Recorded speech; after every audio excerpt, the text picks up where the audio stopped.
Please అండి, బావగారు ముందు ఫస్ట్ టైం మాడుతున్నాను, చాలా భయంగా ఉంది. ప్లీజ్.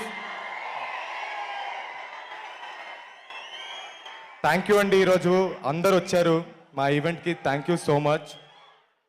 నాకు ఈరోజు జనతా గ్యారేజ్ నుంచి ఒక డైలాగ్ చెప్పాలని ఉందండి. ఫర్ అ చేంజ్, ఆ బలహీనుడి వెనకాల ఒక బలం ఉంది అని.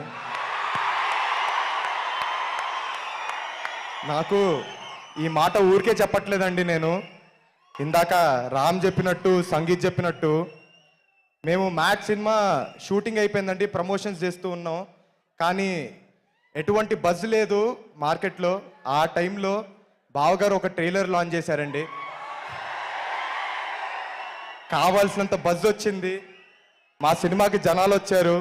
ఆ తర్వాత మీకు తెలిసిందే, పెద్ద హిట్ అయింది. ఈరోజు మీ ముందు మ్యాట్ 2తో వచ్చాం. థ్యాంక్ యూ సో మచ్ బావా, మీకు ఎప్పటికీ రుణపడిపోయి ఉంటాం.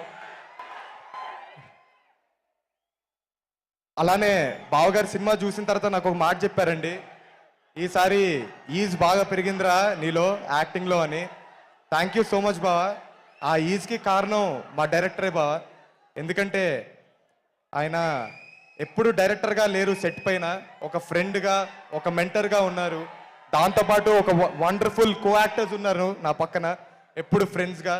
విష్ణు మామ కావచ్చు, యాంటోనీ కావచ్చు, కార్తికేయ కావచ్చు, లడ్డు విష్ణువే అండి.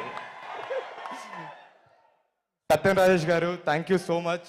అలానే సునీల్ గారు చాలా పెద్ద బూస్ట్ అయ్యారు మా సినిమాకి. Thank you so much. అలాగే మాకు ఈ అవకాశం ఇచ్చిన చిన్నబాబు గారికి, వంశన్నకి, అలాగే హారికకి థ్యాంక్ యూ సో మచ్. ఇంకా చాలా సేపు అయింది, మీరు చాలా వెయిట్ చేస్తున్నారు. బావగారు చాలా రోజులైంది మాట్లాడి, మేము ఎక్కువ మాట్లాడకూడదు. థ్యాంక్ యూ సో మచ్ అండి. Thank you so much. ఎప్పటి నుంచో ఒక్కటి చేయాలనుకున్నాను, కుదరలేదు. జై ఎన్టీఆర్.